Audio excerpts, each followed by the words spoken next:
Cette dernière partie, nous allons étudier quelques circuits non linéaires qui utilisent l'amplificateur opérationnel dans le mode saturé. Alors du cours 1, nous allons tout d'abord revoir la caractéristique de transfert de l'amplificateur opérationnel dans ces trois modes de fonctionnement. Je rappelle encore une fois qu'on est retourné ici au modèle idéal de l'ampli-op. Donc dans les trois cas, on n'aura pas de courant dans les entrées inverseuses et non inverseuses. Dans le mode linéaire qui correspond au segment du milieu ici sur la caractéristique, on a VO, la tension de sortie, qui est entre moins Vsat et plus Vsat, et puis VD qui est égal à 0, c'est-à-dire V plus égale V moins.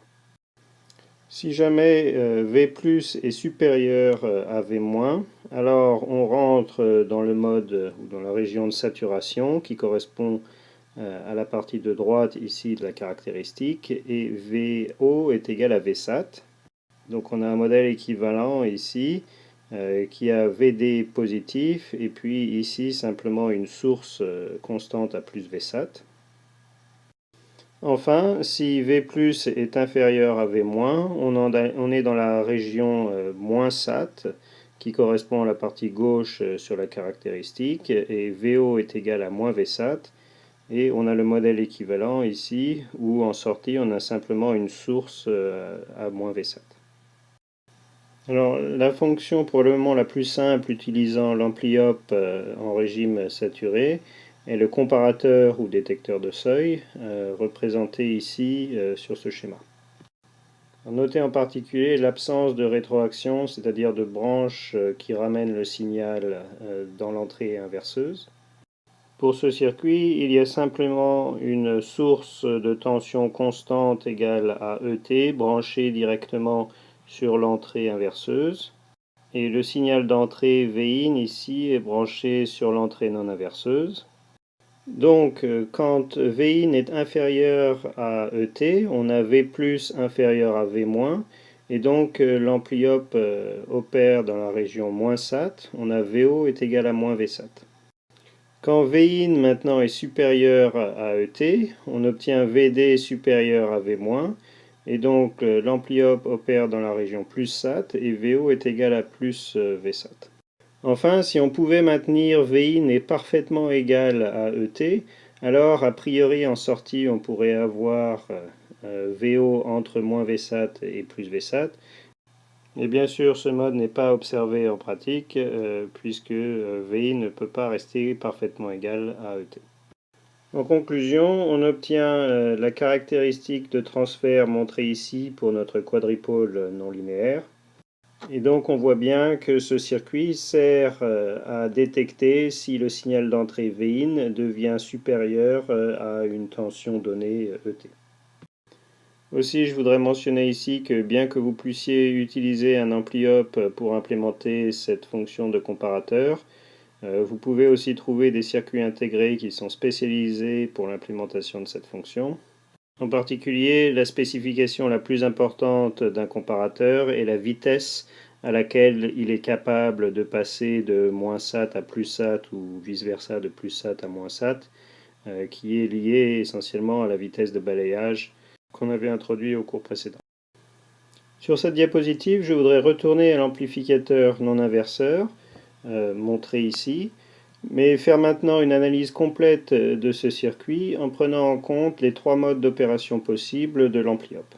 Alors tout d'abord, le mode linéaire a bien entendu été étudié plusieurs fois dans ce cours, y compris au cours 1, et on avait montré déjà que dans ce cas, la tension de sortie VO est égale à 1 plus R2 sur R1 fois Vin. Ensuite, ce mode est valide tant que VO est entre moins Vsat et plus Vsat, ce qui correspond pour le signal d'entrée à Vin entre moins R1 sur R1 plus R2 Vsat et plus R1 sur R1 plus R2 Vsat. Alors si cette condition de validité n'est pas vérifiée, on peut être dans le mode plus Sat ou le mode moins Sat. Donc commençons par l'analyse du mode plus Sat. Dans ce cas, on a VO est égal à plus Vsat. Et ce mode est valide tant que VD, c'est-à-dire V plus moins V moins, est positif strictement. Alors maintenant, comme VO ici à la sortie est égal à plus Vsat, on obtient immédiatement par un diviseur de tension que V moins, la tension à la borne inverseuse, ici, est égal à R1 divisé par R1 plus R2 Vsat. On peut maintenant écrire la condition de validité pour ce mode. VD est égal à V plus moins V moins, donc est égal à Vin moins V moins. Et donc on sera dans ce mode tant que Vin moins R1 sur R1 plus R2 Vsat est positif, c'est-à-dire tant que Vin est strictement supérieur à R1 sur R1 plus R2 Vsat. Alors on peut faire la même analyse pour la région moins saturation. Dans ce cas, en sortie ici, on a moins Vsat. On a toujours un diviseur de tension qui va nous donner maintenant V- est égal à moins R1 sur R1 plus R2 Vsat.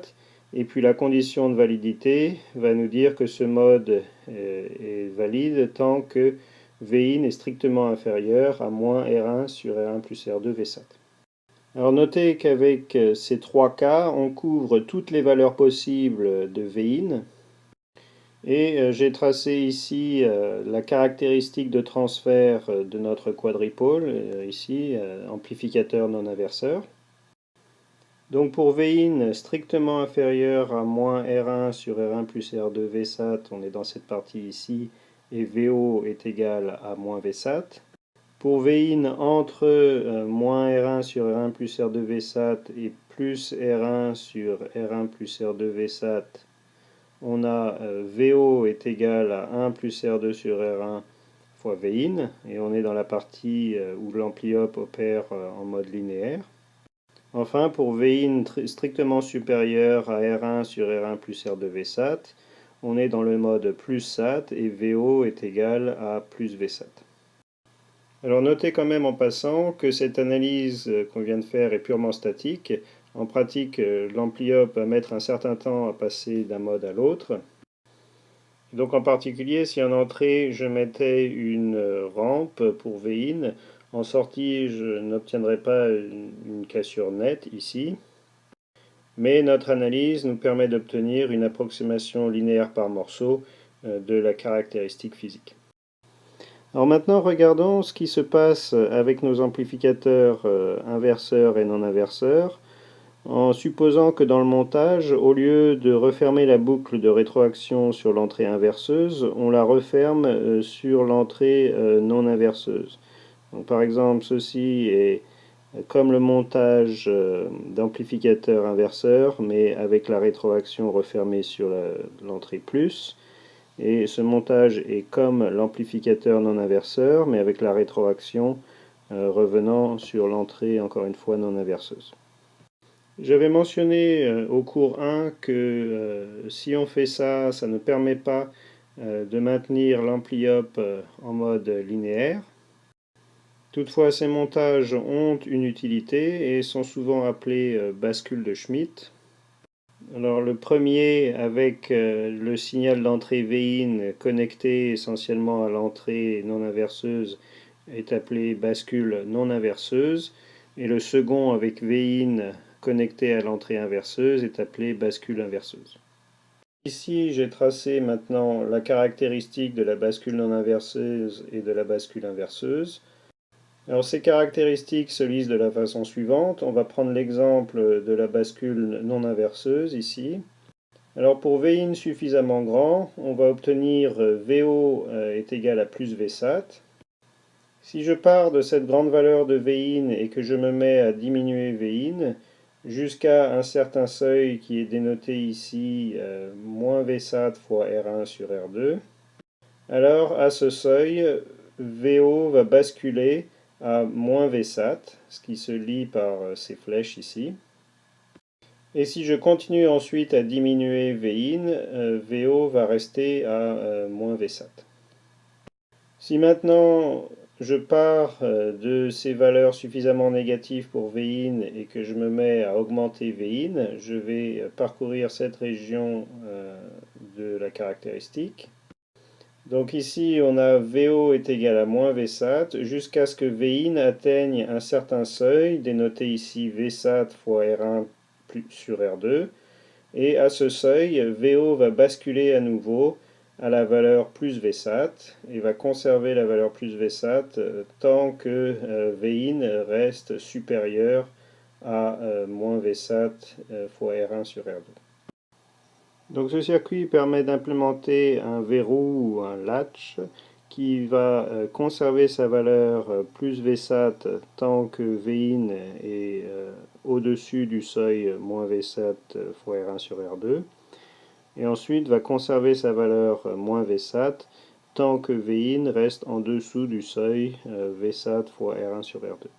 Notez que pour cette bascule non inverseuse, quand Vin est suffisamment grand, on est sûr d'avoir VO positif. Quand Vin suffisamment petit, on est sûr d'avoir VO négatif. Si on veut l'effet inverse, les signes inverses, on peut utiliser la bascule inverseuse dont la caractéristique est montrée ici. Alors cette caractéristique se lit de la même façon que l'autre. On a des valeurs différentes pour les seuils ici, moins VSAT R1 sur R1 plus R2 et plus VSAT R1 sur R1 plus R2. Et puis cette bascule tend à inverser le signe de l'entrée. Donc pour Vin suffisamment grand par exemple, on a VO est égal à moins VSAT. Alors notez aussi que sur cette caractéristique, j'ai dénoté une région ici qui correspond à l'ampli-ob fonctionnant en mode linéaire, mais ce mode n'est pas observé en pratique. On sera soit à VO égale plus VSAT, soit à VO égale moins VSAT. Alors dans la diapositive suivante, on va voir comment obtenir ces caractéristiques en prenant l'exemple de la bascule non inverseuse ici. Alors pour obtenir la caractéristique de transfert de la bascule non inverseuse, on procède comme avant pour l'amplificateur en raisonnant pour les trois modes de là-haut et avec leurs conditions de validité. Alors tout d'abord, pour le mode linéaire, ce circuit ici s'analyse exactement de la même façon qu'un amplificateur inverseur. Et on obtient alors VO est égal à moins R2 sur R1 Vin. La condition de validité pour ce mode linéaire est que Vin soit entre R1 sur R2 VSAT et moins R1 sur R2 VSAT. Alors j'ai tracé la partie correspondante de la caractéristique ici en pointillé. Et donc pour les valeurs Vin entre moins VSAT R1 sur R2 et plus VSAT R1 sur R2. Pour le mode plus SAT ensuite, donc on va avoir la tension de sortie VO est égale à plus VSAT lorsque VD est positif. Alors comme V- ici est à la masse, on a que VD est égal à V+. Donc par un diviseur de tension, on a que VD moins VO est égal à R2 divisé par R1 plus R2 Vin moins VO. Ensuite, on remplace dans cette équation ici VO par plus VSAT. On fait passer ce VO à droite et on écrit la condition que VD est positif. Et on obtient alors une formulation équivalente de cette condition sous la forme R1 VSAT plus R2 Vin positif, ce qui donne Vin doit être supérieur à moins R1 sur R2 VSAT. Alors sur la caractéristique, ce mode correspond au segment du haut. On a VO est égal à plus VSAT pour Vin supérieur au seuil moins VSAT R1 sur R2. Enfin, on peut faire une analyse identique dans le cas du mode moins saturation. Dans ce cas, on a VO est égal à moins VSAT et on trouve que c'est valable pour Vin inférieur à R1 sur R2 VSAT. Sur la caractéristique, ce mode correspond au segment du bas ici, avec VO est égal à moins VSAT. Alors, notez maintenant qu'à la différence de l'analyse qu'on avait fait de l'amplificateur, Ici, pour les valeurs de Vin entre moins Vsat R1 sur R2 et puis plus Vsat R1 sur R2, les trois modes de fonctionnement sont a priori possibles, le mode linéaire, le mode plus sat et le mode moins sat. Alors en fait, il se trouve que le mode linéaire, ici, est instable et donc n'est pas observé en pratique. Et c'est dû au fait que la rétroaction ici est positive au lieu d'être négative. Alors pour voir ça, on peut raisonner tout d'abord intuitivement de la façon suivante. Supposons qu'il se développe à l'entrée de l'ampli-op ici une petite différence de potentiel et que V+ soit légèrement supérieur à V-. En d'autres termes, on considère une très légère perturbation du mode linéaire idéal où on aurait V+ égale V-. Alors, cette petite différence de potentiel va être amplifiée par là-haut, ici, et va tendre à faire augmenter la tension de sortie VO. Et maintenant, par la branche de rétroaction, par le diviseur de tension, ici, cette augmentation de VO va se refléter par une augmentation supplémentaire de V+. En d'autres termes, si on raisonne intuitivement par la propagation du signal autour de la boucle, ici, une petite différence VD positif va contribuer ici à son augmentation propre. Et donc cette différence positive entre V+ et V- va s'amplifier jusqu'à amener rapidement l'ampli-op en saturation. Alors, on peut faire le même raisonnement maintenant si à l'inverse, au départ, on avait V+ légèrement inférieur à V-, c'est-à-dire V+ légèrement négatif. Cette différence serait encore une fois amplifiée ici par là-haut, amènerait à faire baisser VO et contribuerait à continuer à faire baisser V+, jusqu'à ce que la sortie de l'ampli-op soit amenée à saturer à moins Vsat. En conclusion, comme des variations infinitésimales de VD sont inévitables en pratique, la bascule ici ne fonctionne jamais en mode linéaire. Notez aussi sur la caractéristique le sens des flèches ici sur les segments horizontaux. Par exemple, si on est dans le mode plus sat et que Vin passe en dessous du seuil moins Vsat R1 sur R2, on bascule dans le mode moins sat.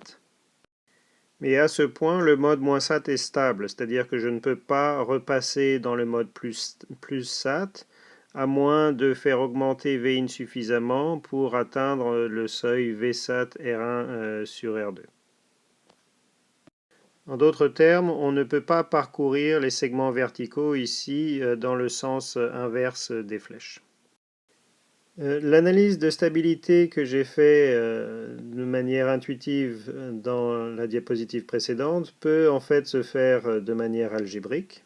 Donc ici, on veut montrer que l'ampli-op en mode linéaire est instable pour la bascule non inverseuse. Alors pour ça, on va faire une analyse dynamique en supposant une capacité aussi petite qu'on veut entre les entrées de l'ampli-op. Et il faut considérer aussi un modèle d'ampli-op avec un gain fini.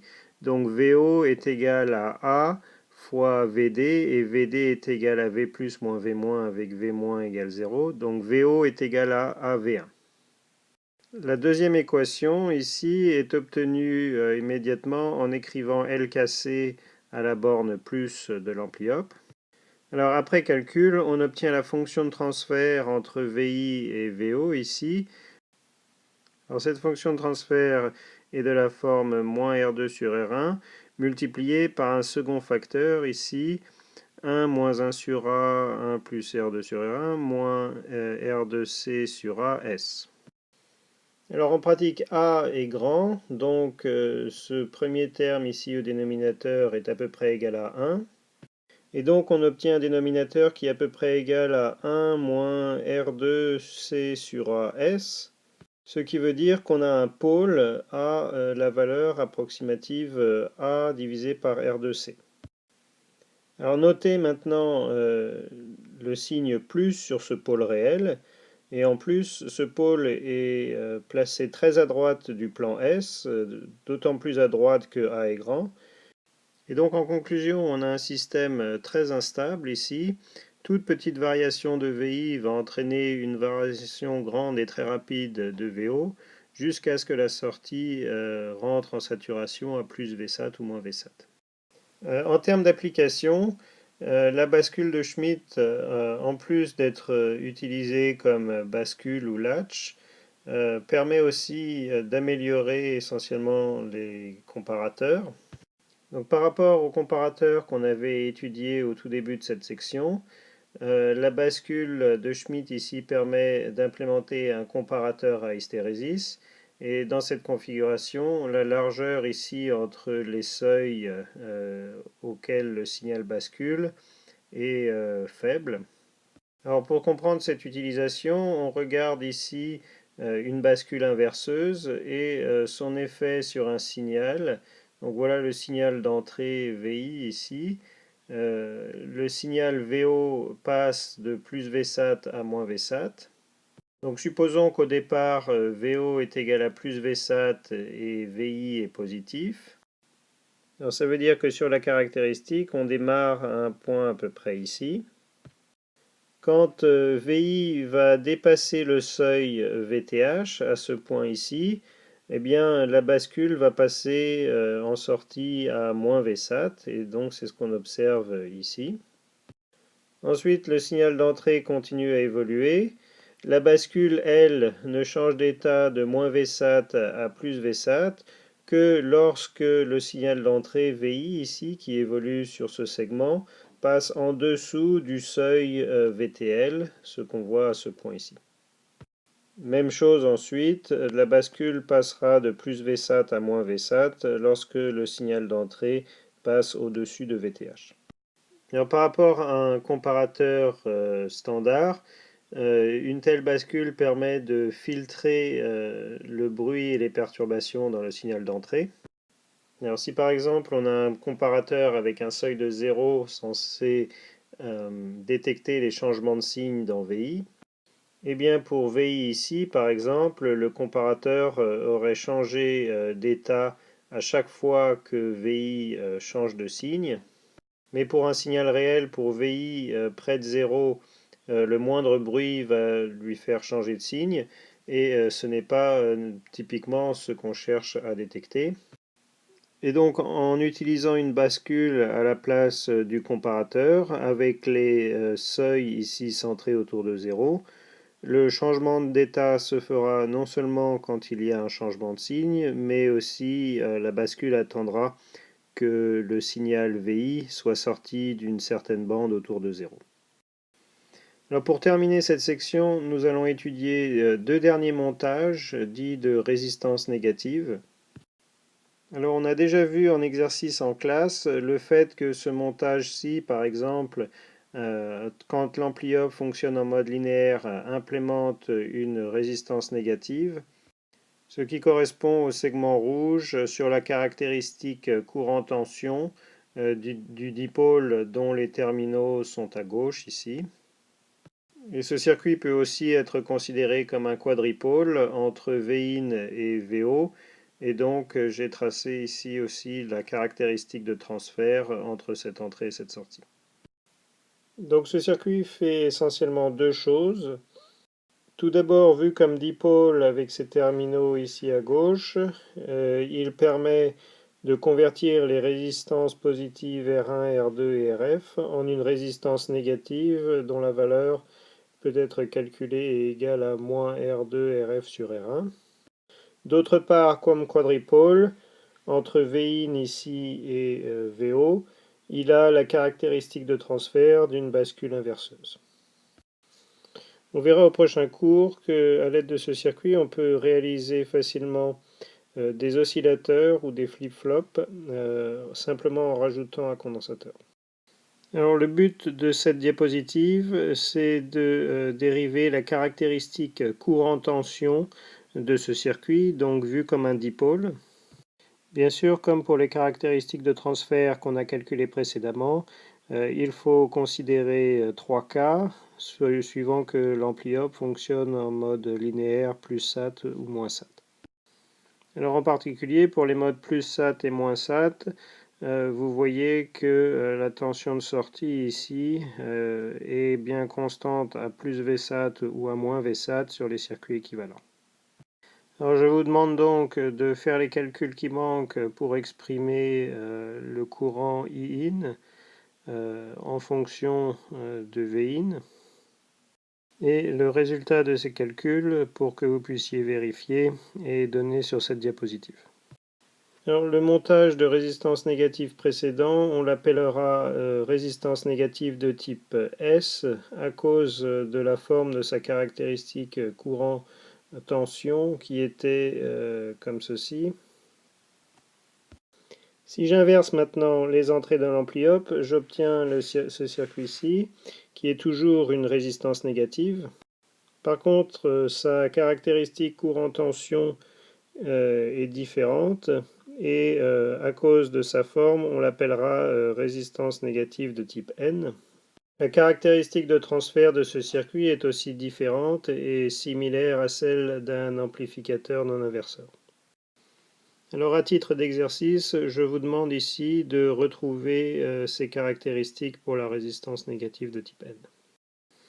En conclusion, on a étudié dans ce cours quelques circuits statiques non linéaires, principalement en faisant des approximations linéaires par morceaux qui permettent de simplifier les calculs.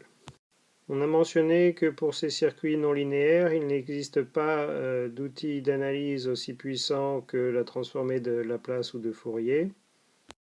Ce qui fait qu'en pratique, on doit se contenter d'étudier des circuits relativement simples.